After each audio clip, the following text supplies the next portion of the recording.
Hello everyone and welcome back. हम पिछले class में बहुत सारे डिडक्शंस के बारे में पढ़े। हम सेक्शन 80C से लेकर शुरू किए थे। 80C पढ़े, डी पढ़े, ई पढ़े, जी पढ़े और आज हम उसी को आगे कंटिन्यू करेंगे। 80G का हम कुछ डिडक्शंस पढ़े थे और आज आगे का कुछ डिडक्शंस पढ़ेंगे और कुछ नए सेक्शंस के बारे में बात करेंगे और आज हम हमारे डिडक्शन वाले चैप्टर को कंप्लीट करेंगे। ये एक यूनिट 3 का हिस्सा है और ये हम आज कंप्लीट करेंगे और इसके बाद हम टैक्स कैलकुलेशन सीखेंगे जो कि बहुत मजेदार है। इनकम टैक्स का एक्चुअल कैलकुलेशन का काम हम लोग शुरू कर देंगे नेक्स्ट क्लास में। ठीक है, आओ शुरू करते हैं हमारा नेक्स्ट टाइप ऑफ डिडक्शन। क्या चीज का डिडक्शन है ये? Payment made to certain scientific research institute. अगर हम किसी साइंटिफिक रिसर्च इंस्टीट्यूट को पेमेंट करते हैं और an institution having rural development programme जो और या फिर किसी इंस्टीट्यूट को पेमेंट करते हैं जिसका कोई रूरल डेवलपमेंट प्रोग्राम है, जिसका ऑब्जेक्टिव है कि वो रूरल के डेवलपमेंट के लिए काम करता है, तो हमें डिडक्शन मिलता है 80GGA में। अब इसमें क्या क्या रूल्स है? First, to encourage donation for scientific research and rural development by offering tax deduction. ये इसका ऑब्जेक्टिव है कि टैक्स का डिडक्शन दो ताकि लोग साइंटिफिक रिसर्च और रूरल डेवलपमेंट पर जानबूझकर एक्स्ट्रा खर्च करें। ठीक है। Eligibility condition available to all एसएससीज except those having income under the head profit and gains of business profession. Donation must be made to, किसको डोनेशन देना है? Approved scientific research institute, institution having rural development और conservation of natural resources, और तीसरा funds notified by government for afforestation rural development. कुछ funds है government जिसको notify करता है, वो फंड का काम होता है कि वो फॉरेस्ट एरिया को डेवलप करने पर लगाते हैं या रूरल एरिया के डेवलपमेंट पर उस पैसे को खर्च करते हैं। तो वहां पर अगर इन्वेस्ट कर रहे हो, वहां पर अगर पैसा तुम लगा रहे हो, क्या रिडक्शन मिलेगा? 100% of the amount donated will be allowed as deduction. कोई भी मैक्सिमम लिमिट नहीं है, जितना चाहो उतना डोनेट करो, पूरा डिडक्शन मिल जाएगा। Must be paid via non cash mode, without cash payment करोगे अगर 2000 से ज्यादा का कर रहे हो तो। विद इन 2000 कैश में अलाउड है। ठीक है, विद इन 2000 कैश में अलाउड है। डॉक्यूमेंट क्या क्या लगेगा? Name and PAN of donee institute, जिसको तुम इंस्टीट्यूट कर रहे हो उसका नाम और PAN number. Registration number under section 80GGA, सामने वाले का रजिस्ट्रेशन होना चाहिए 80GGA में। Amount and purpose of donation, तुम क्यों डोनेट कर रहे हो और कितना रुपया डोनेट कर रहे हो, ये सब कुछ तुम्हें गवर्नमेंट को डिस्क्लोज करना पड़ेगा ताकि गवर्नमेंट तुम्हारे क्लेम को वेरीफाई कर सके कि तुम सही क्लेम की हो या गलत की हो। ठीक है, आओ इलस्ट्रेशन नंबर 6 को देखते हैं। एक छोटा सा इलस्ट्रेशन फटाफट से। Mr. Raja Naidu is carrying on a profession of chartered accountancy and his professional gain for the year was 1,62,000। उसका साल भर का पैसे का इनकम हुआ 1,62,000 रुपए। During the year 23-24 he gave 20,000 to national rural development fund. वो नेशनल रूरल डेवलपमेंट फंड में 20,000 रुपए कॉन्ट्रीब्यूट कर दिया। What will be the treatment? Mister को no deduction will be allowed, वो डिडक्शन के नाम पर नहीं मिलेगा। हाँ, ये एक्सपेंस को वो डेबिट कर सकता है अपने पीएल अकाउंट पर, लेकिन यहां पर वो डिडक्शन, किसी भी पर्सन का अगर इनकम पीजीबीपी के अंदर आता है, पीजीबीपी, तो उसके लिए ये सेक्शन नहीं है। बाकी अदर हेड्स में इनकम है तो उनके लिए ये सेक्शन है। ठीक है, mister Raja Naidu can deduct this amount out of his professional gain. वो डायरेक्टली प्रोफेशनल गेन से डिडक्ट कर सकता है। 162 से माइनस कर सकता है 20,000 रुपीज अंडर सेक्शन 35AC, जो कि हम पीजीबीपी में पढ़ेंगे।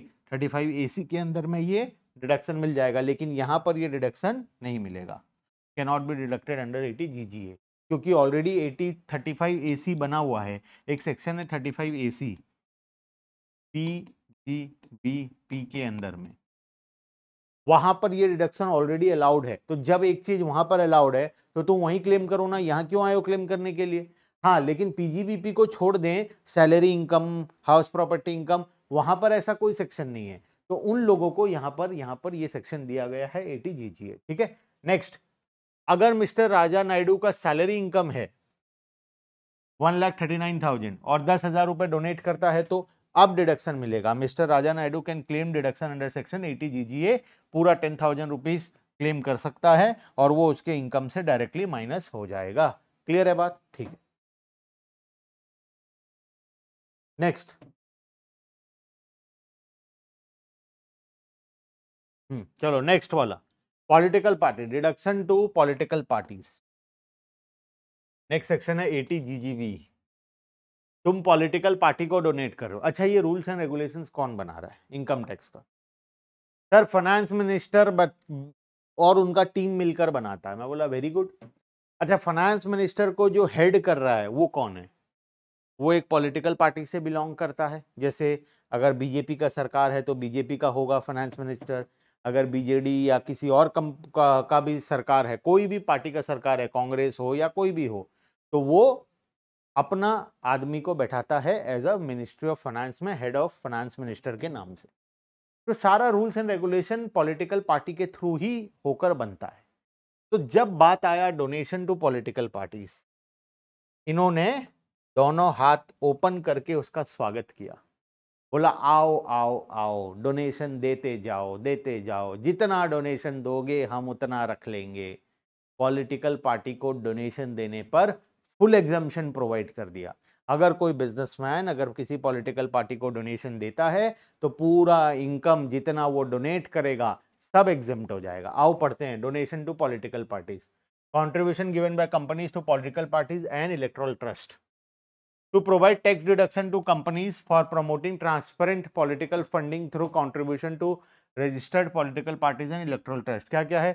Applicable only to Indian companies, contribution must be made to registered political party, political party जो रजिस्टर्ड है उसको होना चाहिए, और अप्रूव्ड इलेक्टोरल ट्रस्ट को डोनेशन होना चाहिए। कोई लिमिट है? No upper limit, 100% deduction. अपना बारी आया तो 100% डिडक्शन, नो अपर लिमिट, ठीक है। Contribution must be made other than through cash, cash को छोड़कर किसी भी अलावा तरीके से तुम डोनेशन कर सकते हो। क्या क्या इंपॉर्टेंट पॉइंट ध्यान में रखना है? कैश डोनेशन अलाउड नहीं है, ठीक है। Company must maintain proper records, तुम्हें रिकॉर्ड बनाकर रखना पड़ेगा कौन से पॉलिटिकल पार्टी को कितने तारीख को क्या दिए हो, पूरा सर्टिफिकेट के साथ रखना पड़ेगा। नॉट अवेलेबल टू इंडिविजुअल्स और फर्म्स, खाली कंपनीज एलिजिबल है, और political party must be a registered और रिकॉग्नाइज्ड पॉलिटिकल पार्टी। सर क्या इंडिविजुअल नहीं दे सकता? दे सकता है, उसके लिए सेक्शन अलग है। सेक्शन 80GGB में कंपनीज के बारे में बोला गया है, ठीक है। उसके बाद नेक्स्ट सेक्शन आएगा GGC।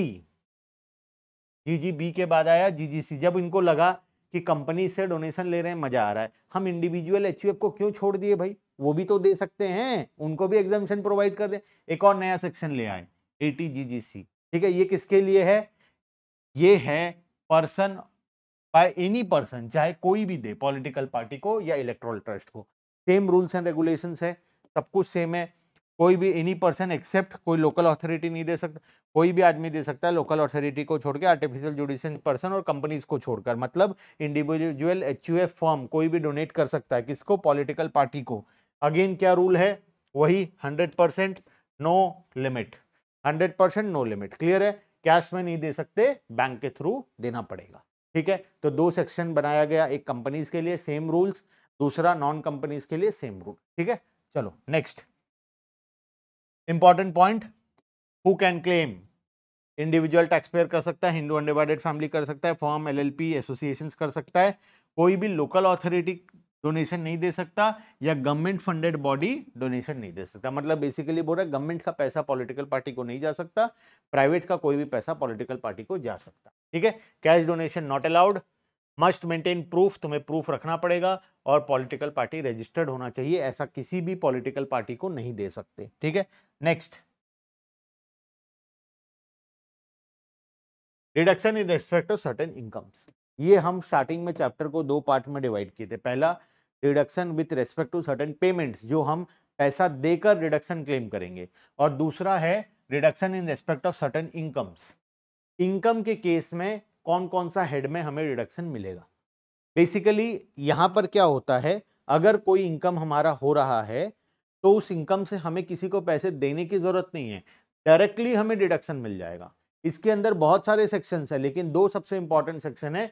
सबसे पहला 80TTA। 80TTA क्या बोलता है? 80TTA deduction in respect of interest on deposit in saving account.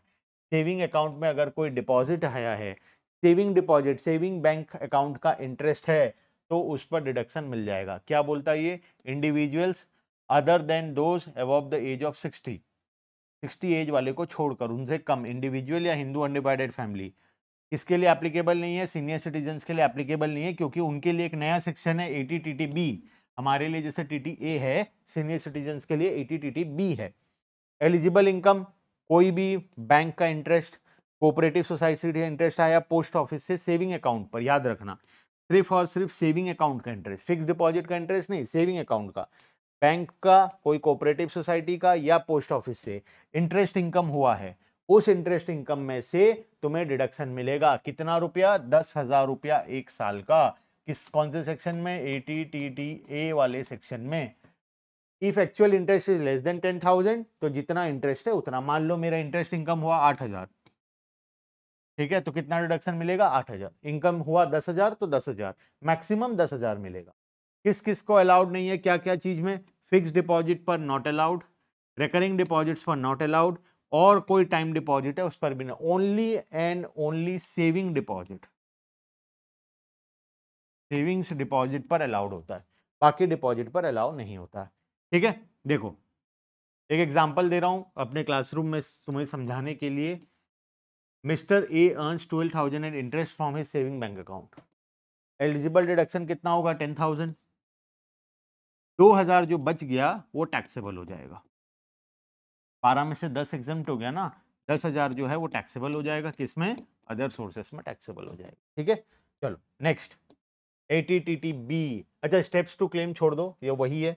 Next आ जाओ 80TTB। क्या बोलता है 80TTB? ये है सीनियर सिटीजन्स के लिए। हमारे लिए क्या था? TTA। सीनियर सिटीजन्स के लिए 80TTB। सब कुछ सेम है, only for resident senior citizens जो 60 साल से ऊपर के हैं। क्या बोलता है? वही सारे इंटरेस्ट हैं, फिक्स डिपॉजिट का नहीं मिलेगा। अच्छा, इनके लिए थोड़ा सा अलग है।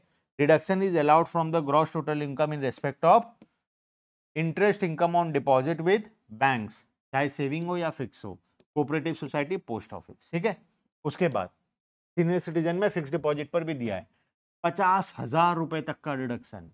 हमारे लिए 10,000, सीनियर सिटीजन के लिए 50,000। क्योंकि सीनियर सिटीजन जो होते हैं ना 60 साल के ऊपर, उनका मेन इनकम का सोर्स ही इंटरेस्ट इनकम होता है। वो अपना जीवन भर का कमाई बैंक में सेव करके रखे होते हैं, उस पर उनका इंटरेस्ट आ रहा होता है। वही इंटरेस्ट उनका अब 60 साल के बाद जो बचा खुचा जीवन है, उस जीवन को जीने के लिए होता है। तो उस केस में उस पर 50,000 रुपए का डिडक्शन दिया गया है। Not available to any person other than resident senior citizen.